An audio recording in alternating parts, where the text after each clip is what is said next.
देखो, हम बिना इंट्रो वगैरह दिए और बिना आपका टाइम वेस्ट किए सीधा पॉइंट की बात पर आते हैं। अगर आपने इस वीडियो पर क्लिक किया है तो इसका सीधा ये मतलब है कि या तो आप एग्जाम्स में अच्छे मार्क्स से पास होना चाहते हो या एज ए स्टूडेंट जीरो से हीरो स्टूडेंट बनना चाहते हो। तो आपको सबसे पहले ये समझना होगा कि टॉपर स्टूडेंट्स स्टडी हार्ड पर नहीं बल्कि स्टडी स्मार्ट पर फोकस करते हैं, जिसके लिए आपको ये सिर्फ 4 स्टेप्स फॉलो करने हैं, जिसमें से सबसे पहला स्टेप है achieve a mindset of A topper.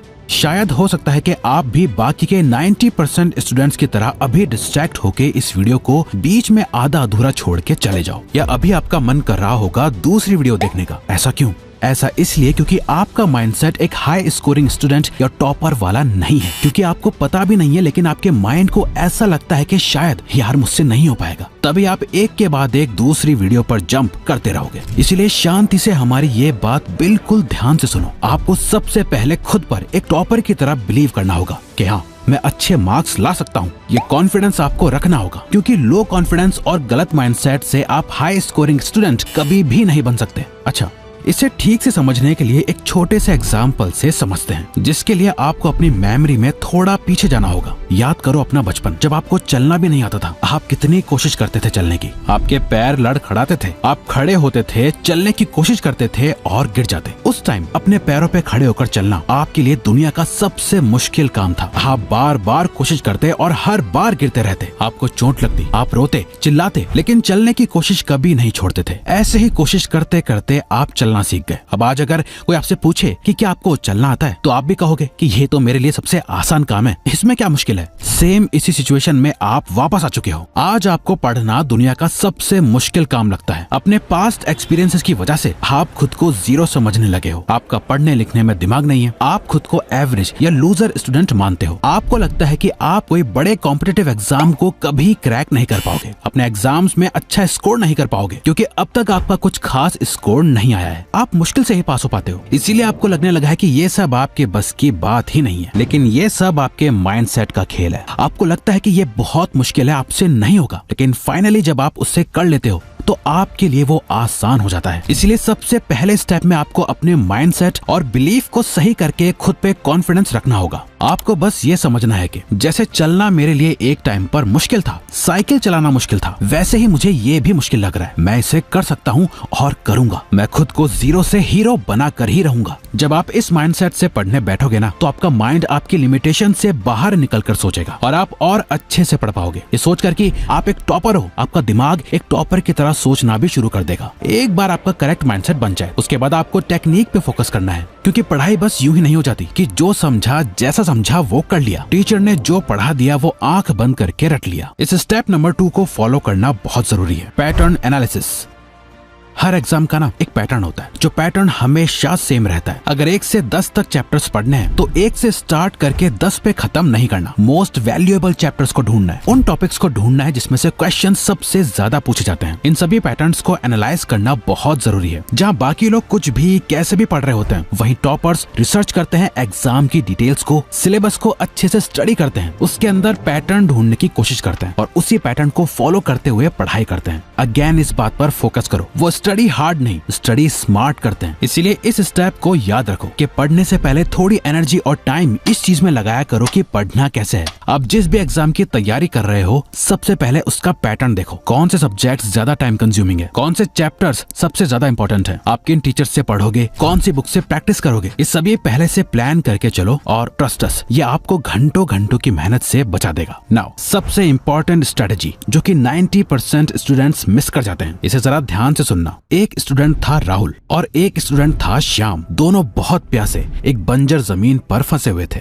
हाथ में उनके कुल्हाड़ी थी और पानी उन्हें जमीन में गड्ढा खोद खोद के निकालना था। अब देखो, राहुल जाता है, गड्ढा खोदना शुरू कर देता है। वो 1 घंटा खोदता है पर उसे पानी की 1 बूंद तक नहीं मिलती। वो आगे जाता है, 2 घंटे खोदता है, कुछ नहीं मिलता। वो और आगे जाता है, 2 घंटे और खोदता है पर उससे कुछ नहीं मिलता। पर फिर भी वो आगे जाता है और 3 घंटे तक खोद खोद के वो इतना थक जाता है कि बिना पानी के उसकी आखिर में मौत ही हो जाती है। वहीं श्याम एक ही जगह जाता है और 4 घंटे तक लगातार खोदता रहता है और उस एक जगह वो इतना गहरा गड्ढा कर देता है कि उससे से पानी मिल जाता है। वहीं राहुल 8 घंटे तक अलग अलग जगह जाके गड्ढा खोदता रहा और मर गया। अगर वो भी शाम की तरह एक ही जगह पर खोदता रहता जब तक कि उसे पानी नहीं मिल जाता तो वो भी जिंदा रह जाता। यही है step number 3, commit to a single source. यानी अलग अलग 10 मेथड्स के पीछे मत भागो, बल्कि सिर्फ एक ही मेथड पे कमिटेड रहो। याद है जब भी हमें बुक में कुछ इंपॉर्टेंट हाईलाइट करना होता है तो कैसे हम पूरा का पूरा पेज ही हाईलाइट कर बैठते हैं, वैसे ही आज हमें ऑनलाइन यूट्यूब पर या ऑफलाइन हर एक टीचर, हर एक बुक, सब कुछ इंपॉर्टेंट लगने लगा है। असल में इंटरनेट पढ़ने वाले स्टूडेंट्स के लिए एक वरदान की तरह है जिसने सब कुछ आसान कर दिया। Best of the best teacher, सब कुछ आपकी उंगलियों पर है। लेकिन ज्यादातर स्टूडेंट्स के लिए यही वरदान अब एक प्रॉब्लम बन गया है, क्योंकि इंटरनेट पे पढ़ने का यही सबसे बड़ा नुकसान है। इतनी सारी बुक्स, मटेरियल, क्वेश्चंस हैं, पढ़ाने वाले इतने सारे टीचर्स हैं, और स्टूडेंट की कमजोरी ये है कि उसे ये सब क्वेश्चंस और हर एक टीचर के लेक्चर इंपॉर्टेंट लगने लगते हैं। 90% एक टॉपिक किसी एक टीचर से पढ़ते हैं, दूसरा टॉपिक किसी और टीचर से। एक ही सब्जेक्ट की 5-6 बुक्स लाके रख देते हैं और सोचते हैं कि वो ये सब कंप्लीट कर देंगे, फिर तो उनका टॉप करना तय है। और होता क्या है, वो एक भी बुक को पूरा कंप्लीट नहीं कर पाते। अगर हर जगह गड्ढा खोदोगे तो कहीं से भी पानी नहीं निकलेगा। ये बात याद रखो कि ज्यादा सोर्सेस के होने से, ज्यादा इन्फॉर्मेशन से आपके ज्यादा मार्क्स नहीं आने वाले। आपको एग्जाम में एक ही क्वेश्चन के 10 आंसर्स नहीं देने, आपको एक ही आंसर देना है और वो भी एकदम सही देना है। इसीलिए आपको एक सिंगल सोर्स को कमिट करना होगा। एक ही जगह बैठ के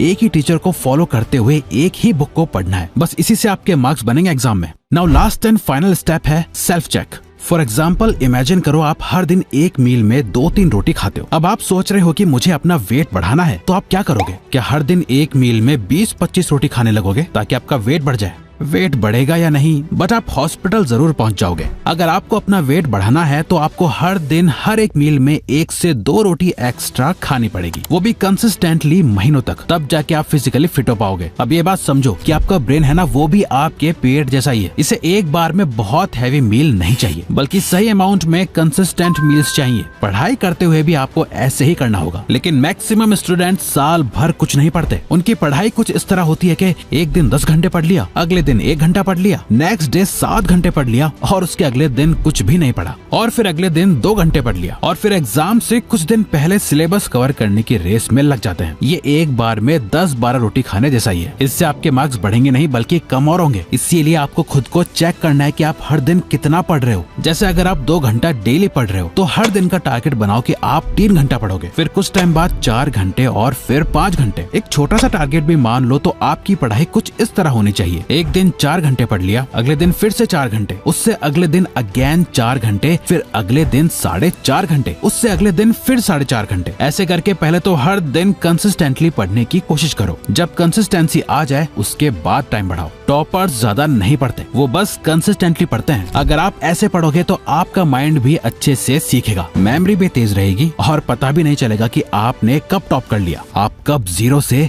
हीरो बन गए। तो अगर आपको ये वीडियो अच्छी लगी तो वीडियो को लाइक और सब्सक्राइब बटन पे क्लिक करके इस चैनल को ग्रो करने में सपोर्ट करो, और बेल नोटिफिकेशन ऑन कर लीजिए ताकि आप आने वाली वीडियोस मिस ना कर पाओ। Thank you for watching.